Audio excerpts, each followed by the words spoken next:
Hello යාළුවනේ කොහොමද ඔයාලට ඔන්න අදත් අලුත් වීඩියෝ එකක් අරගෙන ආවා. ඉතින් මම අද යන්නේ පුංචි ගමනක්. පුංචි ගමනක් කිව්වට මම යන්නේ පුංචි විනෝද චාරිකාවක්. ඉතින් මේ ට්‍රිප් එක යන්නේ මගේ පවුල අයත් එක්ක. හැබැයි අද අපේ අම්මා නම් නැහැ. අපේ අම්මට වැදගත් වැඩ කීපයක් ඉදලා තිබෙන නිසා අම්මට එන්න බැරි වුණා. ඉතින් මේ ඉන්නේ මගේ පොඩි අක්කා. ඉතින් පොඩි අක්කයි අපේ මස්සිනාගේ පවුල ඇත එක්ක තමයි මේ ට්‍රිප් එක යන්නේ. මේක one day ට්‍රිප් එකක්. ඉතින් හරිම විනෝදයි. ඉතින් මම එහෙම කියන්නේ දැන් අපි පිට කට්ටියත් එක්ක ට්‍රිප් එකක් යනවට වඩා පවුල කට්ටියත් එක්ක යනකොට ඒකේ පොඩි මගේ භාෂාවෙන් කිව්වොත් ආතල් එකක් තියෙනවා.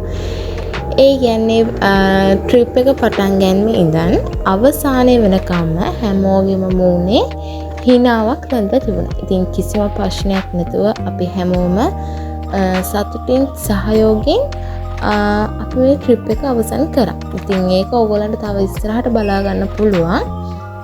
ඉතින් අපි මුලින්ම යන්නේ කැලණිය රජමහා විහාරස්ථානයේ වැඳ පුදා ගන්න. ඉතින් මුලින්ම හොඳ අතකින් අපි ඒක ඉගෙනගෙන තියෙන අපි මොකක් කර වැඩක් පටන් ගන්නවා හොඳ අතකින් පටන් ගන්න ඕනේ කියලා කීමනකුත් තියෙනවා.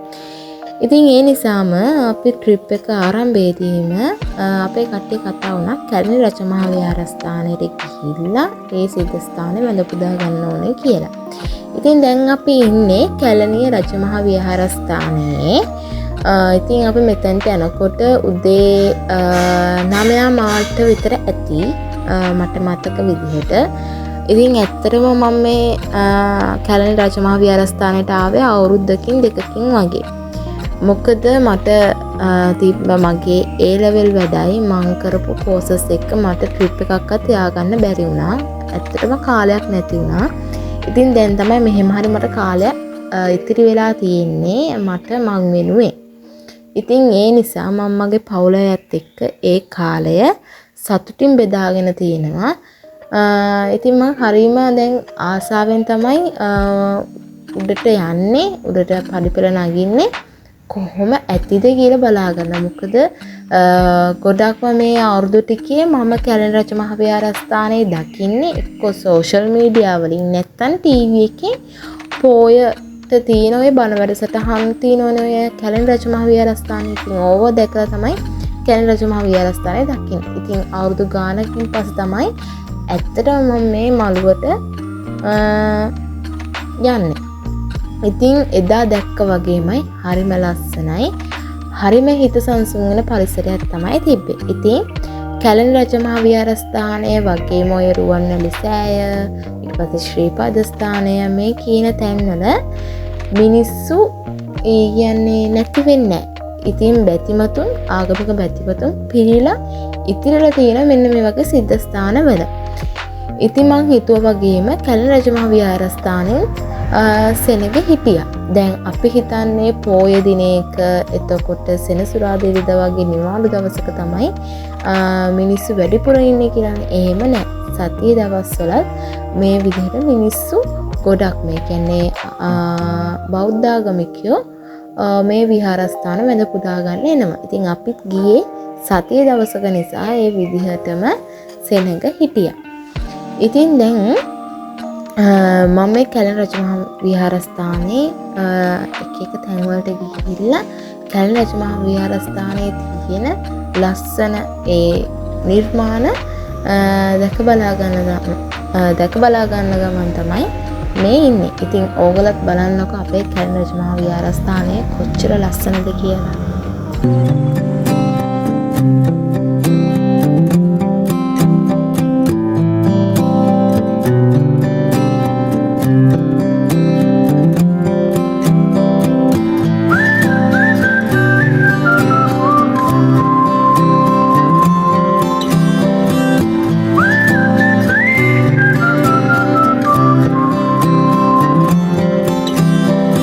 දෙක මුහුණ ඉඟටිය අප කළ මාලු ලස්සන මල කාඳක් ගඟලඟ තිබුණාලු උස්සල බැලුවමුත් ඇඳිරෙදි කඩමාලු විස්තර කිසිත් හඳුනන කිසිවෙක් නෑලු තන්තිරි මාලේ වේරේ කොතටත් වැඩිය පින්වත් අය දැකපුසේ පාදිගේ බොඩිය දන්නා කෙනෙක් නැති තැන යුරට වැඩිය නන්නා දුනන ලෙස දැම්මා සුදු කොඩි. ඉතින් අපි කැලණි රජමහා විහාරස්ථානය වැඳ පුදාගත්තට පස්සේ ඊළඟට ආවේ අපේ පොඩිත්තෝ ගොඩක් මාස වෝටර් වර්ල්ඩ් එක බලන්න. ඉතින් පොඩිත්තෝ විතර නෙවෙයි මමත් හරි ආසාවෙන් ඉතින් මේ වෝටර් වර්ල්ඩ් එක ඇතුළට ගිහිල්ලා මොන වගේ දේවල් තියෙන්නේ කියලා බලන්න. මොකද මමත් මෙතනට ආවේ ෆස්ට් ටයිම්. ඉතින් මම ගොඩක් vlogs වල කියලා තියෙනවා ඔය එක යන තැන් ඒ තැන් වලට ගියාට පස්සේ මම මේ මෙතනට ආවේ ෆස්ට් ටයිම්. ඒ බොරු නෙමෙයි නමයි ඇත්තටම මම මේ වගේ තැන් වලට යන්නේ ෆස්ට් ටයිම්. ඉතින් ඇත්තටම මම වැඩි ඔය එක තැන් වලට ගිහිල්ලා නැහැ.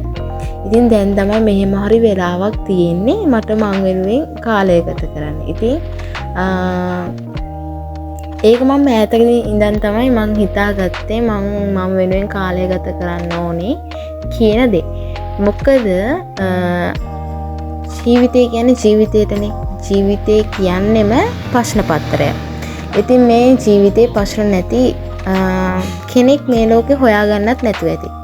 ඉතින් අපි හිතුවොත් අපේ මේ ජීවිතේ තියෙන ප්‍රශ්න නැති වෙච්ච කාලෙක අපි අපේ ජීවිතේ විඳිනවා කියලා ඇත්තටම අපිට ජීවිතේ විඳින්න වෙන්නේ විඳවන්න වෙනවා මිසක්.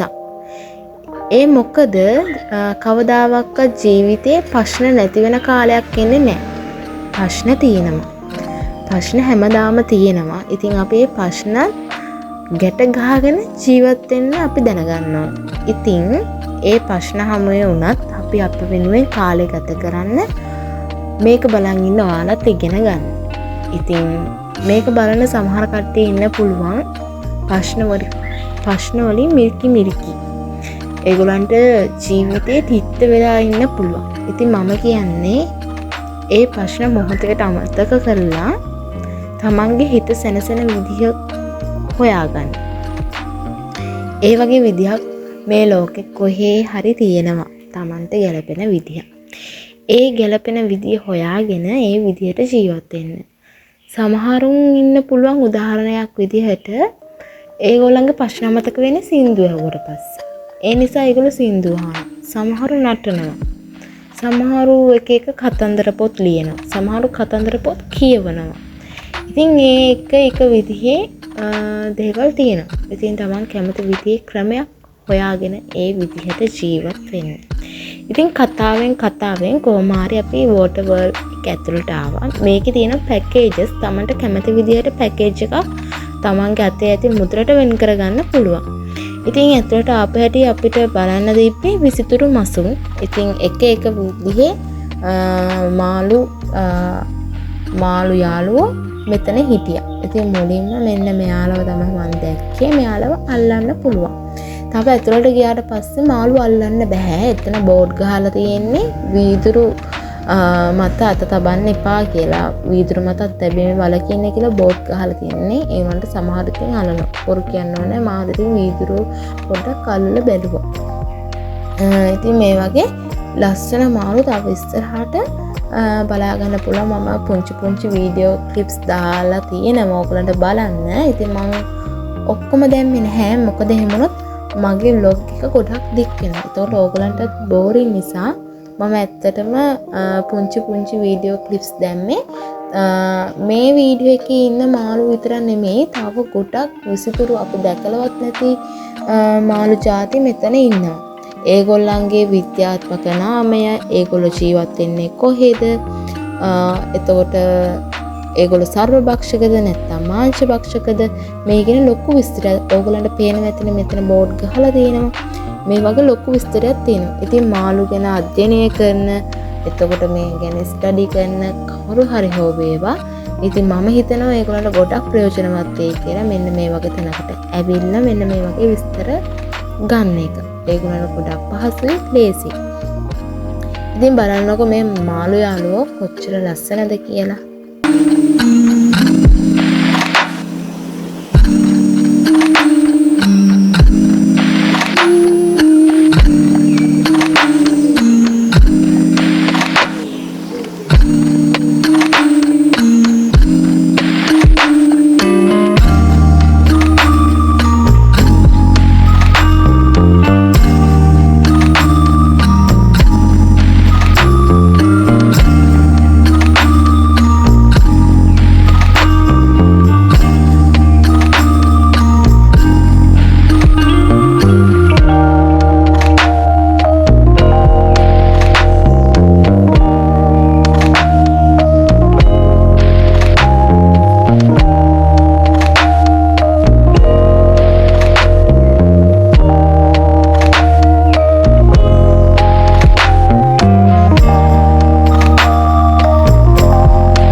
ඉතින් අපි විසිතුරු මාළු බලලා ඉවර වෙලා දැන් තමයි එළියට ආවේ. ඉතින් අපි මාළු බලලා ඉවර වෙනකොට අපිට හිතිච්ච දෙයක් තමයි අනේ පව් මෙයාලා කියන්නේ.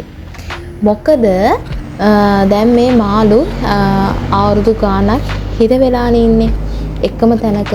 ඉතින් අපිට හිතිච්ච දේ තමයි හරි විදිහට බැලුවොත් අපිට වඩා මේ ලෝකේ ජීවත් වෙන්න අයිතිය තියෙන්නේ මෙයාලට.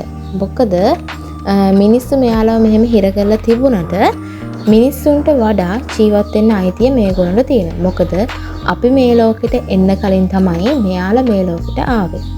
ඉතින් ඇත්තටම අර ඒගොල්ලෝ බලලා එතනින් සතුටක් తాවකාලිකව වින්දට පහු වෙන්න අපිට හිතුනේ මෙයාලා ඇත්තටම පව්. මිනිස්සු මෙහෙම කරන්න හොඳ නැහැයි කියන කාරණය.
ඉතින් ඊට පස්සේ අපි පොඩි බ්‍රේක් එකක් ගන්න චිල්ඩ්‍රන් පාක් එකට ආවා.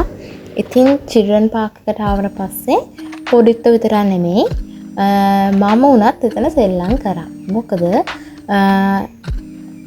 මේ වගේ චිල්ඩ්‍රන් පාක් එකට ආවට පස්සේ අපිට අපේ පොඩි කාලේ මතක් වෙනවා. මම හිතන්නේ මේක බලන ඔයාටත් ඒක ඒ විදිහට නැති. ඉතින් මම මේ ඔන්චිල්ලාව පැද මේ කල්පනා කරන්නේ ඉස්සර චූටි කාලේ මායි මගේ තාත්තයි අම්මයි අපි තුන්දෙනා මගේ දෙමාපියෝ මාව එක්කන් ගියා ඔය විහාර මහදේවි පාක් එකට. ඒ වගේ පාක් වලට. ඉතින් ඒ පාක් වලට එක්ක ගිහිල්ලා මේ වගේ මට සෙල්ලම් කරන්න දුන්නා. ඉතින් ඇත්තට මෙතන වාඩි වෙලා මට මතක් වුණේ ඒ කාලේ මගේ අම්මයි තාත්තයි මට මෙන්න මේ විදිහට සෙල්ලම් කරන්න දුන්නා නේද කියලා. ඉතින් ඒ හැඟීම හරිම ලස්සනයි. ඉතින් අපි හැමෝගෙම ජීවිතවල තියෙනවානේ අතීත මතක. ඉතින් මේ අතීත මතක ආවර්ජනය කරනකොට හරිම අමුතු හැඟීමක් අපේ හිතට දැනෙනවා. මං හිතන්නේ ඒක ඔයාලටත් ඒ වගේම ඒ විදිහටම ඇති.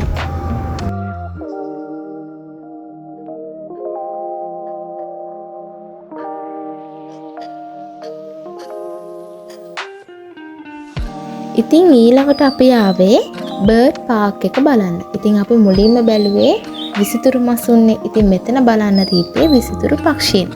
ඉතින් මෙතන ඇතුළට ගියාට පස්සේ මම ජීවිතේටවත් දැකලා නැති විසිතුරු ජාතියේ පක්ෂීන් ගොඩ දෙනෙක් මෙතන හිටියා. ඉතින් අපිට ඔය එදිනදා ජීවිතේ දකින්න හම්බෙන පක්ෂීන්ට අමතරව වෙනස් විදිහේ වෙනස් වර්ණ ලතාවලින් වෙනස් විදිහේ පක්ෂීන් ගොඩක් මෙතන හිටියා. ඉතින් මේ වීඩියෝ එක බලන ඔයාලගෙන් සමහර අය මෙතනට තාමත් ඇවිල්ලා නැතුව ඇති. හරියට මං වගේ. ඉතින් එහෙම ඇවිල්ලා නැති කෙනෙක් ඉන්නවනම් මම කියන්නේ අනිවාර්යයෙන්ම මෙතනට ඇවිල්ලා බලන්න. ඉතින් මේක පුංචි ළමයින්ට විතරක් නෙමෙයි.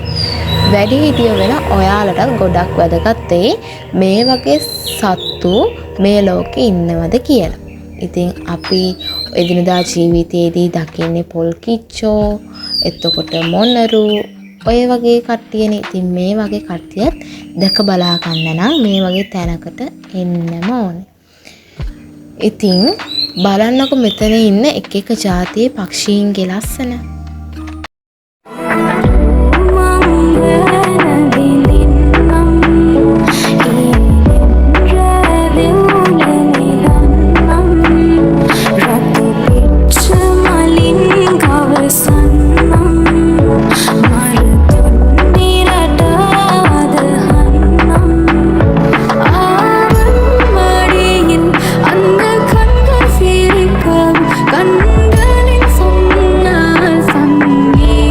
ඉතින් මෙතනින් අපි වෝටර් වර්ල්ඩ් එක බලලා ඉවරයි. ඉතින් අපි තව තැන් වලට ගියා. ඉතින් ඒ වීඩියෝ මම වෙනම vlog එකකින් අරන් එන්නම්. මොකද ඒවත් මේකට ඉන්ක්ලූඩ් කරොත් මේ vlog එක ගොඩක් දික් වෙනවා. ඒතකොට ඕගොල්ලන්ට බෝරින්.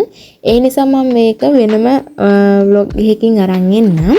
ඉතින් ආයේ අලුත් වීඩියෝ එකකින් හම්බෙනකම් ඔයාලා හැමෝම පරිස්සමෙන් ඉන්න. ඒ වගේම මේ vlog එක ගැන ඕගොල්ලන්ට හිතන දේ අනිවාර්යයෙන්ම කමෙන්ට් එකක් දාන්න කියලා ඉල්ලමි. මම එහෙනම් ගිහින් එන්නම්. ඔයගොල්ලෝ හැමෝම පරිස්සමෙන් ඉන්න.